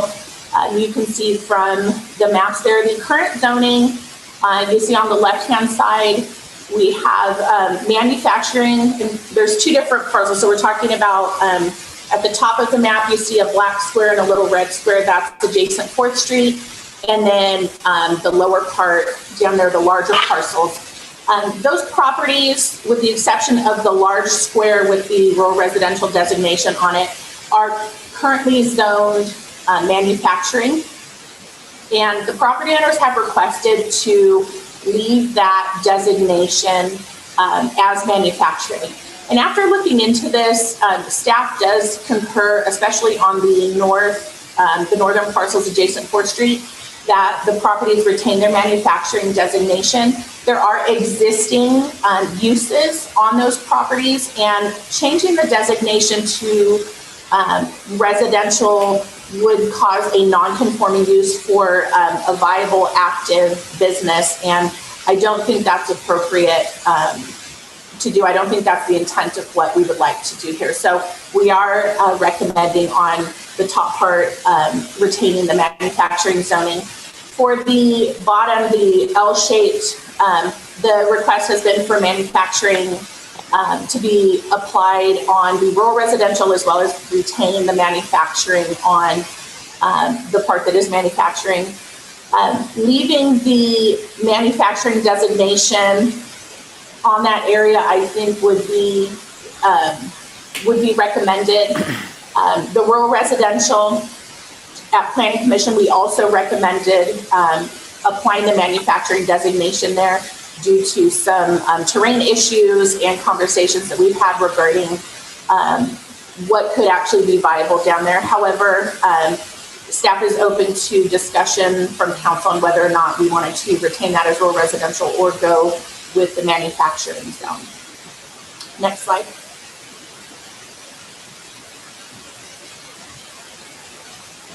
This is really the same information. There's a little better up-close picture of the properties we're talking about. Next slide. Okay, that concludes my discussion on the request for zone change, and at this time I believe we're turning it over to Cheryl Dogano from Webb to talk about the EIR. Yes, we are. Thank you very much. If we could go to the next slide. As Simran started the presentation with kind of here we are, you are here sort of thing, this is what we have in terms of the CEQA process. It started a couple of years ago with a public comment period on the contents of the EIR and a scoping meeting held before the Planning Commission. We then proceeded to prepare and publish the draft EIR, which is, I believe, Christina indicated in the staff report. The public review period concluded October 22nd. Subsequent to that, we have prepared and published the final EIR, and I'll talk about the comments of that later.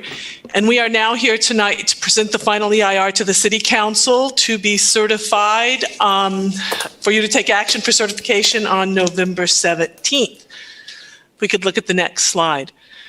This was a program level EIR, so it evaluated the impacts at a high level in terms of implementing the general plan.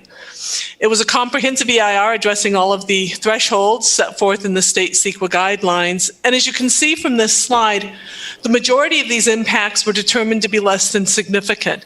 And this makes a lot of sense for a general plan, because as you're preparing your general plan, you're including policies and implementation actions that are going to reduce the impacts to the environment.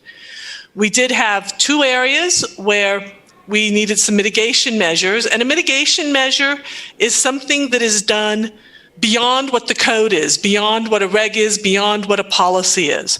So these were for ag and forestry and biological resources. We did have 4 issues in which we identified there would be impacts that would be significant and unavoidable: air quality, greenhouse gas emissions, noise, and traffic.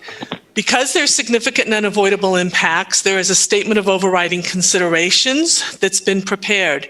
And this is something that CEQA allows a lead agency to do. A lead agency makes findings that there are certain legal, technical, economic issues that override the potentially significant and unavoidable impacts.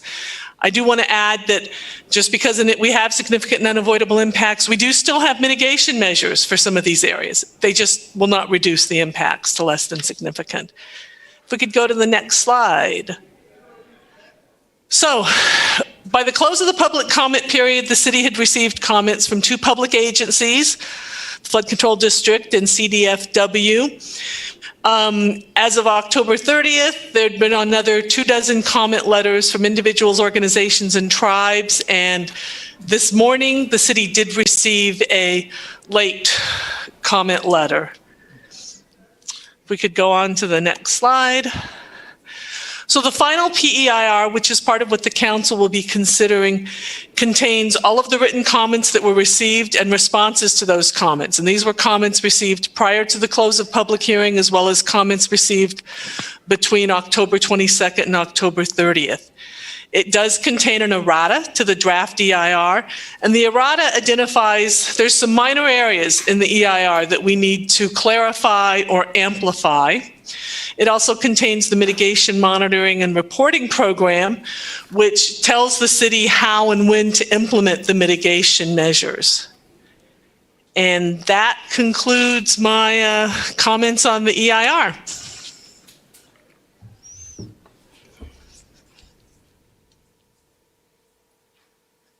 Thank you, Cheryl. So at this time, I will remind council or restate the recommendations for this evening, which will be to hold a public hearing, take testimony, and continue the public hearing to the November 17th, 2020 council meeting. The staff recommendations you see on the screen there will be the recommendations that staff will be requesting at the November 17th meeting. At this time, we can turn it back over to you, Mayor Santos. Okay, very good. Thank you. Good presentation. Okay, council, do we have first is do we have a public comment on this one? Yes, sir. Nicole? We can go to the in-room public comment. Mr. Miller, did you want to speak?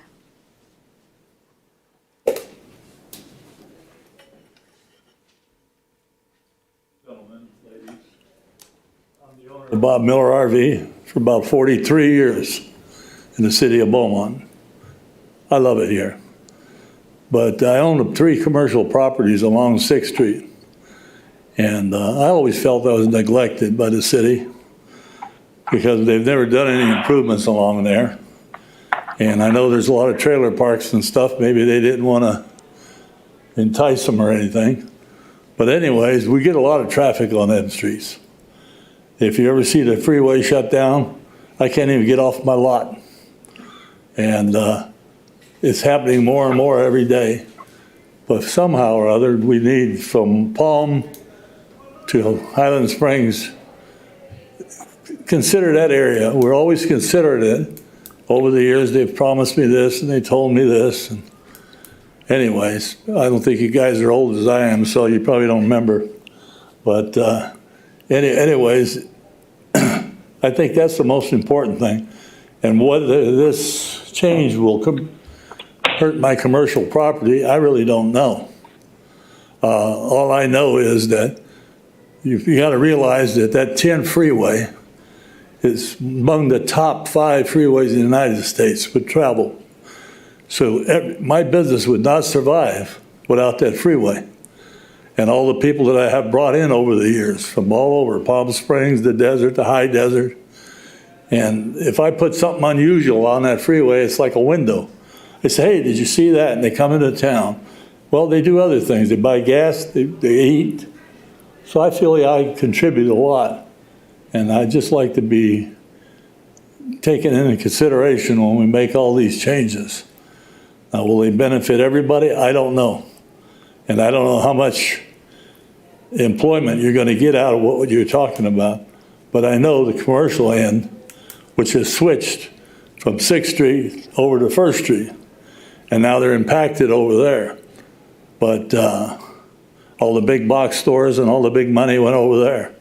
And I could see that probably the land was cheaper and a more available land. And that's important, but I just like to know, where we're going from here. I think probably I should go meet with Christie, talk to her too. But anyways, that's my major concern. We all want to do best for the city of Beaumont. Very good. Thank you. Thank you, Bob. Good to see you. Okay. I do have a written comment to read. Okay.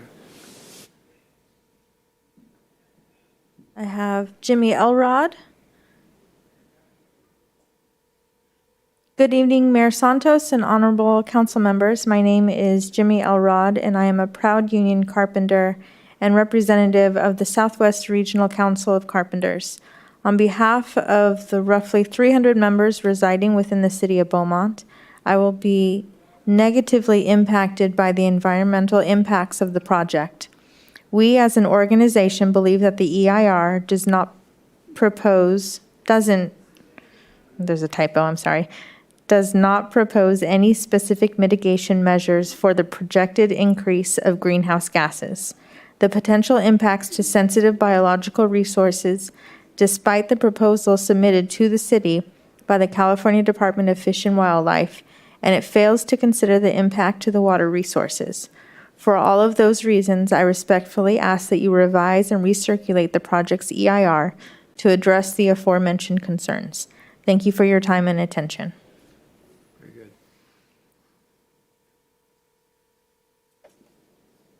good. I do have one more written comment. This is from Elaine Morgan. In reference to slide 17, residential zoning descriptions do not address the recent mandate for the allowance of ADUs and JADUs. Will this be amended to account for multiple residences in each of the single-family residential zonings? That's all the written comments I have. Carrie, do we have anyone on the line? No callers on the line, Nicole. And if we could, Mayor, for clarification, just state the time of the public hearing. It's 6:59. Thank you. You're welcome. Okay. Discussion? Council? Questions? Mayor Pro Tem? I do. Thank you, Mayor. Couple of things. Initially, we talked, was discussed about SB 743 and how those changes are going to, or impacted our general plan process. As I understand it, though, you took into consideration both VMT and level of service as we went through this. Is that correct? Yes, sir, that's correct. So VMT had to be considered because of CEQA. However, the staff and the consultant team realized that the city would like to be able to still retain measures for level of service and be able to use those as tools during project evaluation to ensure that even if BMT analysis yielded something, we still have the opportunity to utilize level of service within the general plan to provide some mitigation and keep the streets flowing at a level that's acceptable to council and the residents. Okay, and then also on the downtown mixed-use zoning, just want to make sure, in your opinion, do you think we have enough flexibility in that DMV zone? I know a lot of areas or a lot of cities and even counties like to do the mixed use or the live work, but sometimes if like for Beaumont, I think it's more urban, a little bit more rural than it is metropolitan. And do you think that there's enough flexibility to in that DMX zone so that you don't have to have the mixed use, you can have separate uses? Yes, I believe there is. The downtown mixed use allows for both vertical and horizontal mixed use. It allows for one or the other. And this plan is a long-range plan, so although we may not see the demand or the need for it, in this year, the plan is intended to carry us out theoretically about 20 years. And within that amount of time, we may see things change enough where we do get the demand for both vertical and horizontal mixed use to take place. Additionally, as transit does move out this direction, if train comes, if the Metrolink expands or other rail comes out this way, that will also bring the demand for this type of development. I'm glad that you mentioned that the general plan covers this 20-year span. I know for me personally, I have a tendency when I look at a general plan to look more short-term than I do long-term. So I appreciate you mentioning that, Christina. Also, and I forget the slide number. I didn't write the slide number down, so I apologize. But it was towards the end where we talked about, I just wrote down shovel-ready commercial projects. One of I think the challenges of having shovel-ready commercial projects is typically you have owners or developers go through a conditional use permit, and those conditional use permits, in essence, will lock a developer in. So it may be commercial ready, but if you have somebody that comes in that has a different type of a proposed use, are there things that we can do to maybe expedite a different use than what was approved in the conditional use, or do they typically have to go back through the entitlement process all over again?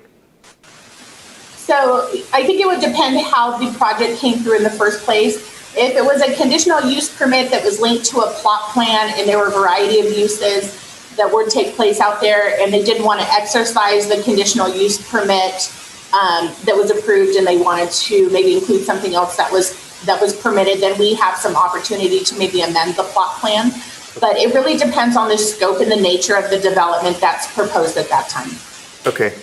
And last question for you is, it was towards the end where we talked about property owners wanting to keep the manufacturing zoning, and you have a manufacturing mixed with rural residential.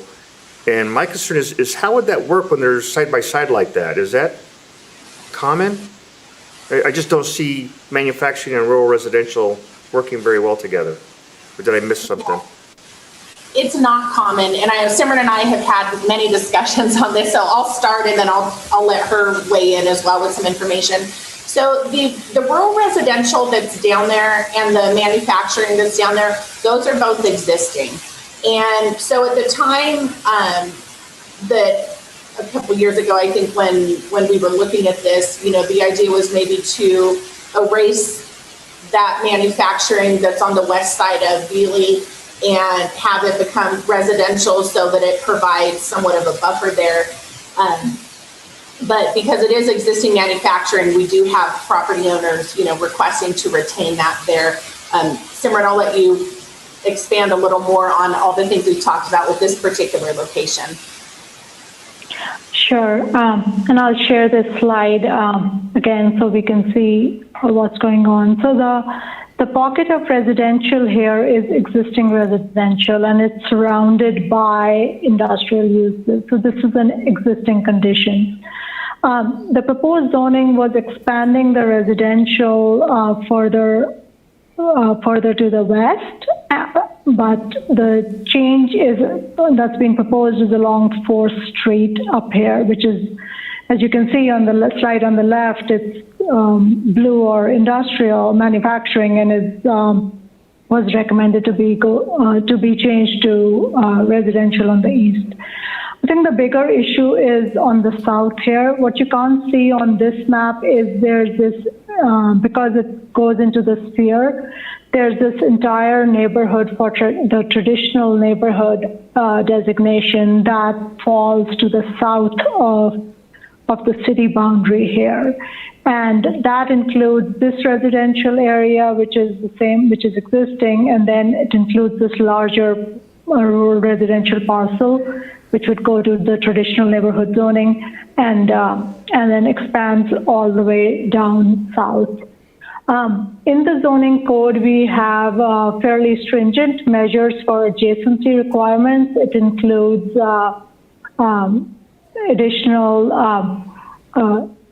additional setbacks, as well as screening requirements, and then limitations of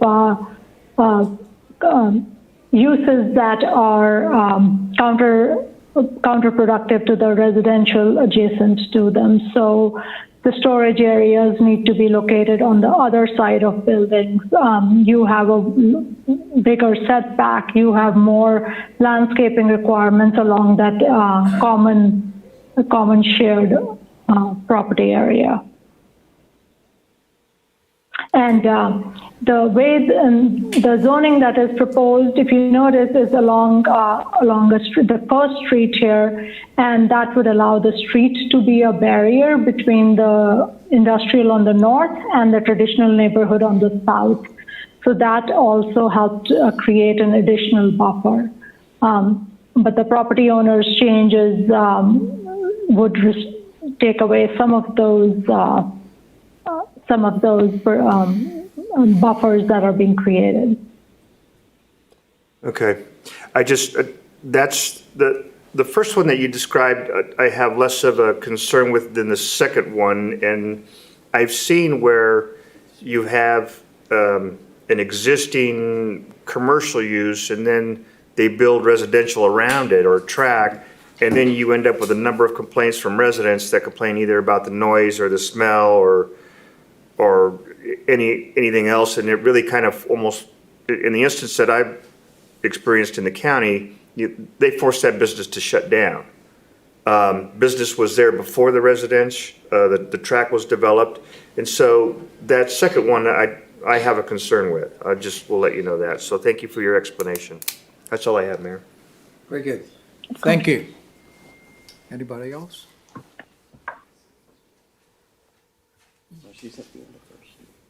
Okay. Councilor Nancy Carroll, please. Thank you. One of the things that you covered, in addition to the changes of zoning and a lot of the issues that we've been reviewing in terms of the general strategy and direction, are sort of linked together. When you talk about reworking the downtown area and making it a more vibrant, mixed-use, walkable, small-town kind of feel, that's a big step forward. And I realize a general plan takes us through a long period of time. But I think that you're going to have a unique approach to the economic development of that area. Most economic development is directed towards getting the components in place so that you can go after retail that's well known, or go after car dealerships, or whatever it is that seems to fit in the more, let's just say, recognized template. I think you're going to have to take a unique economic development approach to the downtown area, it's going to have a whole different personality, as well as the zoning changes and the direction. And, I appreciate the images and all the work there. So I'm just raising the issue that I think you're going to have to look at with the general plan and with going forward with economic development, a sort of more tailored approach to developing the downtown area in the direction that you want to take it. You're going to have to look at areas that have developed like that. They're not going to be the typical, it's not like going after a Target or going after something that's more recognizable. You're going to have to figure out how to do economic development with more of a unique personality, so to speak, with that area.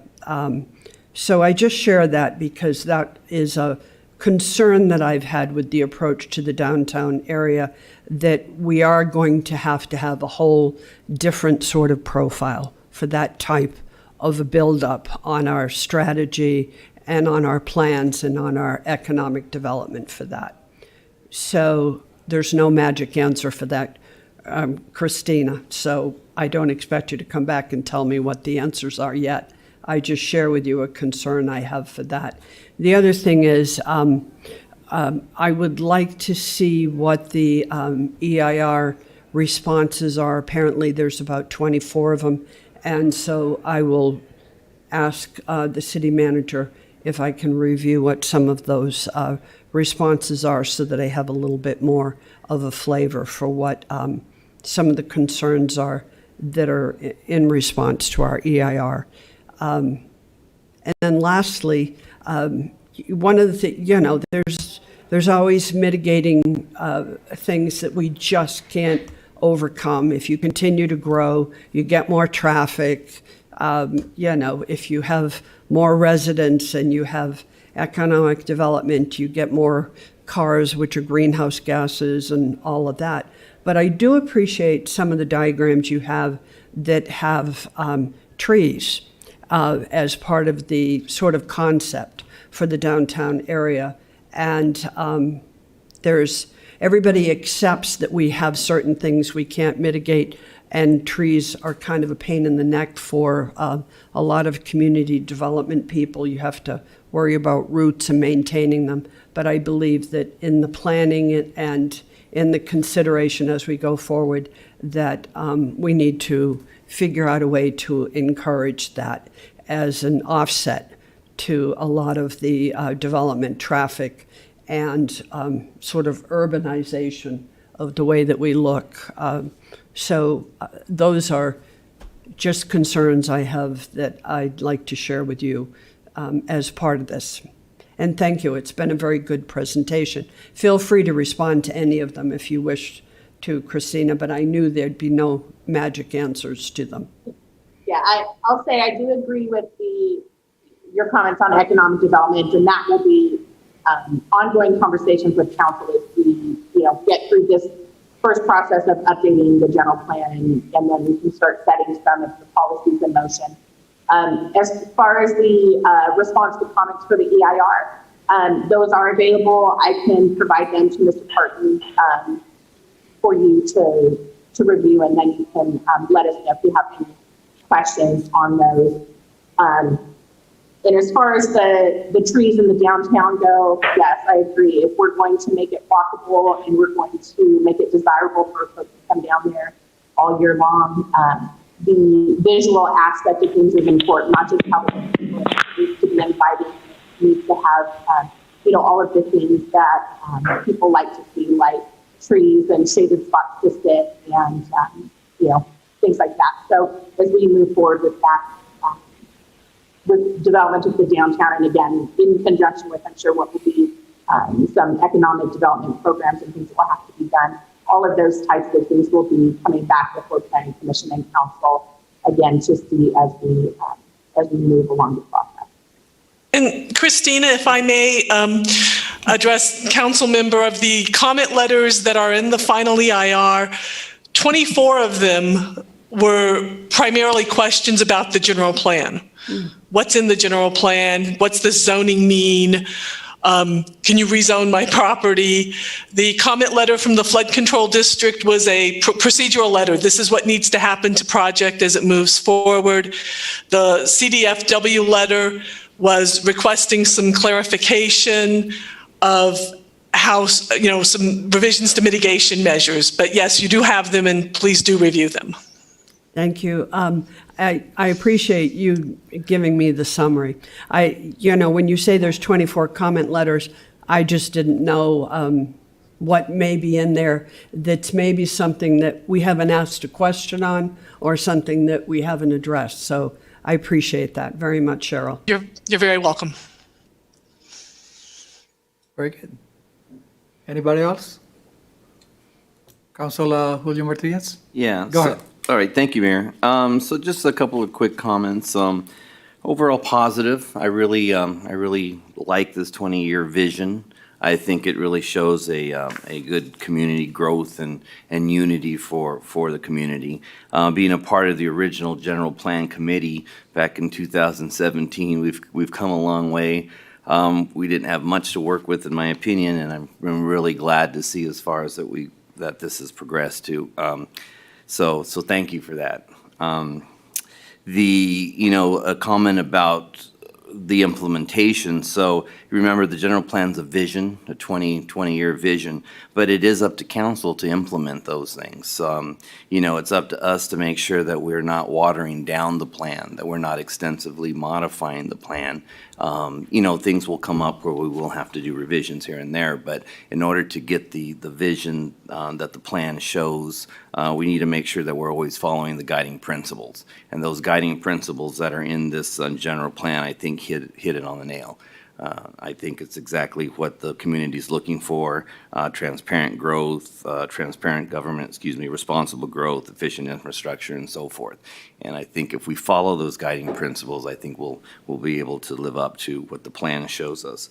I like the added component of the active transportation plan. I think that was a great idea. In addition to having the zoning ordinance and map done at the same time as the general plan will allow us to implement once the plan is approved. We'll be able to put it in play, and that will help with new buildings coming up so that we're already starting to implement the vision. So I think that's a good idea rather than waiting the 2 years or so that it would take to do a zoning ordinance map afterwards.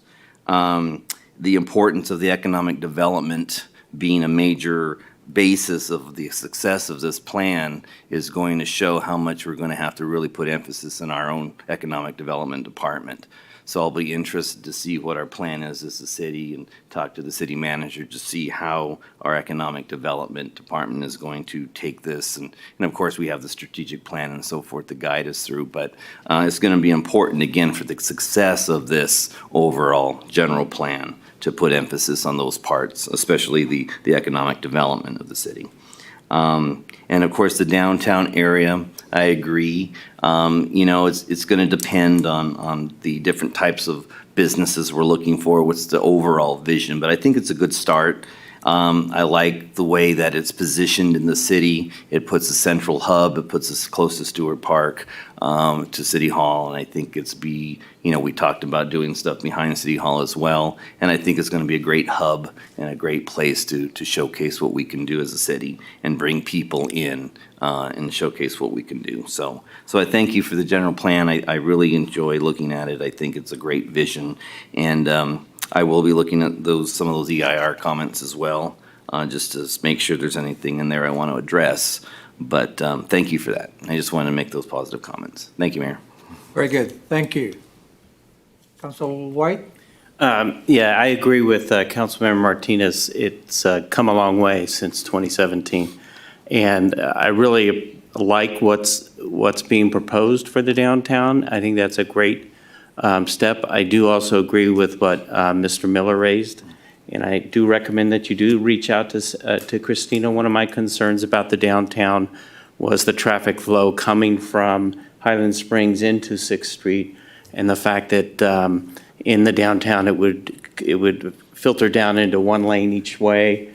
I do know that the Pennsylvania interchange will have a major impact on on that whole traffic flow. So I'm comfortable with that. I had two quick questions for Christina, and I'll present the first one so that give Nicole a heads up. I'd like to have you, Nicole, read Elaine Morgan's response or request information again. The way I understand it is I think we are accounting for what she's talking about in there. I'd like Christina just to respond to that. And then the other question is more procedural. I noticed that the recommended action tonight is hold a public hearing, take testimony, and continue the public hearing until November 17th. But I think in the presentation we saw something regarding classifying or clarifying the EIR tonight and then voting on that on the 17th. Am I misunderstanding what our actions are tonight? The actions tonight are exactly just what you said, Councilmember White, is to hold the public hearing. Christina, we barely hear you. Can you put it up a little bit? Yeah, just turn it up. You can repeat it, Christina. Okay. The actions tonight are as stated in the staff report. It is to hold the public hearing, to take public testimony, and then continue the public hearing. So we will be considering council's comment tonight, and if there's any direction given to staff, we will make the final adjustments and then bring back the item with the continued public hearing on November 17th. And the last slide used on the presentation that had recommendations would be the recommendations for the November 17th council meeting. Okay, so there's no action tonight on the EIR? Okay. No, sir. Okay, so yeah, if you could read that again. I'm not sure I understood it, and I think it's addressed, but I would like Christina to respond. Sure. Elaine Morgan said in reference to slide 17, residential zoning descriptions do not address the recent mandate for the allowance of ADUs and JADUs. Will this be amended to account for multiple residences in each of the SFR zonings? Thanks. Yes, so the code that we have currently allows for ADUs and JADUs in residential zones. The way our code reads right now, it's specific to single-family residential. However, as the state laws have changed, staff has been reviewing any requests for ADUs or junior ADUs to ensure we are complying with the state regulations. Council awarded at, I guess it was a meeting or two ago, the housing element update contract. And as part of the housing element update, one of the items that staff has included in that is a standalone ADU ordinance, which will be prepared and will ensure that we're compliant with all of the state regulations and address both ADUs, junior ADUs, and anything else that may come up in the next several months while the ordinance is being prepared, and it will come before council for adoption. So we are addressing it now. It's something that we have in place, and we will continue to ensure that we're compliant with the state law and provide for those opportunities. Thank you. That's all I had, Mayor. Thank you. Very good. Thank you. My side is the, overall, you did a good presentations and nice seeing all of this. And I really, impressed on the, I'm more on the, mobility of concept that you presented. I really, Jason, that was good presentation on that. That'll be nice to see the implementation on that. Overall, well done. Thank you. Is there a motion and they'll be received and filed? Todd?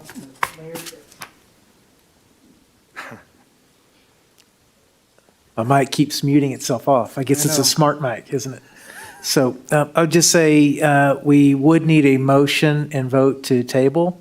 I don't know if you want to check one more time to make sure there's not any other public comment for tonight, and then I think we're ready to table until the 17th. Okay.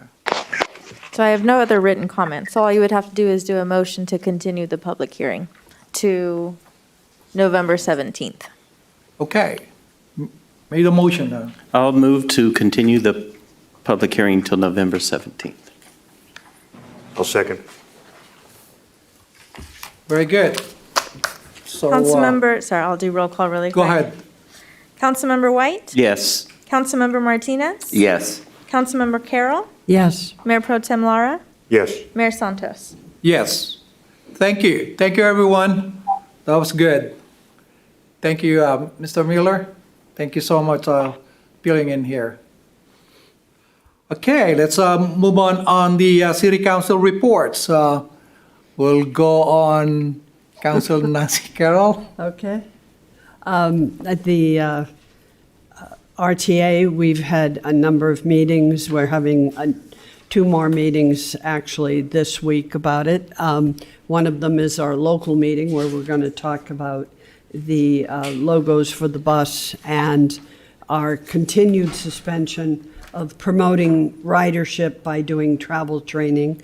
We'll have a travel training presentation by Cali Mesa on past travel training that we've done that's been very successful, so that we don't forget what travel training is like while the suspension of it is going on with the need of caution.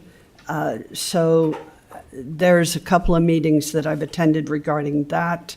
Vets meeting, I am on the Vets Committee, and the Vets Committee had some good items for discussion because of our also reduction in our Veterans Day events. So some of the ideas that were shared in that meeting were that we would encourage people to come and just individually come to our memorial area out front and remember the sacrifice and the work that veterans have done to keep us safe and to protect our liberties. So we're doing more in promotion of that to get individuals to feel like they can do that either in front of City Hall at the memorial. Also, the organization that supports the Purple Heart recipients and their families is going to promote that we go to gravesides and where memorials are, such as in Riverside, and do our remembrance there. So it's a different way of doing it, but I'm really glad to hear both the Vets Committee and the city is on board with getting that message out about doing individual response versus the organized larger ones that we've done in the past. We miss them, but it's good to replace them with what we can so that we don't forget. Very good. And that's all. Thank you, Nancy. Okay, Mr. Mike Lara. Thank you. Thank you, Mayor. I just wanted to congratulate the City of Beaumont Parks and Rec Department on a successful trunk or treat drive-through. It was spooktacular. You see what I did there? I'll be here all night. Thank you. What I understand was that we saw a total of about 350 vehicles, in total of about 1,000 little trick-or-treaters. I want to thank the Beaumont Cherry Valley Park and Recreation District for helping us to co-host this event. Kyle Simpson and staff did a great job out there. And also, I'd like to thank Beaumont PD was very involved. Our Citizens Patrol directing traffic because it was crazy.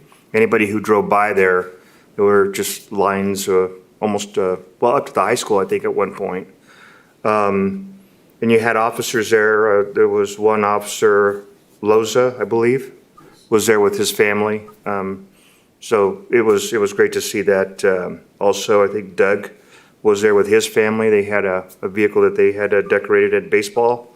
But and also just it was great to see the officers involved with this. I think there was 26 vendors that we had, or trunk or treaters stations. I think Heather did an excellent job in helping to put this together. So it was a great event, and just kudos to the City of Beaumont family. Thank you. That's all I have, Mayor. Very good. Thank you. Councilor Martinez, will you? Yeah, so attended the RCA yesterday, and the board approved the implementation and the management services agreement with RCTC. So that will be going on to the RCTC board next. for their discussion and approval. And the species of the month was the pocket mouse. We had time to discuss that meeting. So the pocket mouse, and of course its habitat loss and so forth. Thank you, Mayor. Very short. Thank you, Councilor Martinez. Councilor Lloyd White. Thank you. Do you need time to prepare a response to the pocket? I have nothing to report. Oh. Thank you. Whoa. I just buy him a little time. Oh, okay. We noticed that. Thank you. I'll just echo, Mayor Pro Tem Mike Laro here. That was a great, on the trunk or treat. And I swing by in there. You guys, the PDs, and, great job. I mean, well organized. A lot of traffic's in there, but well organized. Swing by in there, and then also like to thanks the volunteers, on the park, and also our PD volunteers. And I saw them on the right there on the gate of the Noble Creek, and really appreciate that. That make the years actually good. I mean, seeing a lot of participations in there. Yeah, that's all I have, Lloyd. So we'll move on, and thank you so much to the City Treasurer report. Oh, Barry, how you doing? You're muted. He sounds good. Hold on. Start all over again, Barry. There you go. Oh. You're still muted, Barry. Stereo.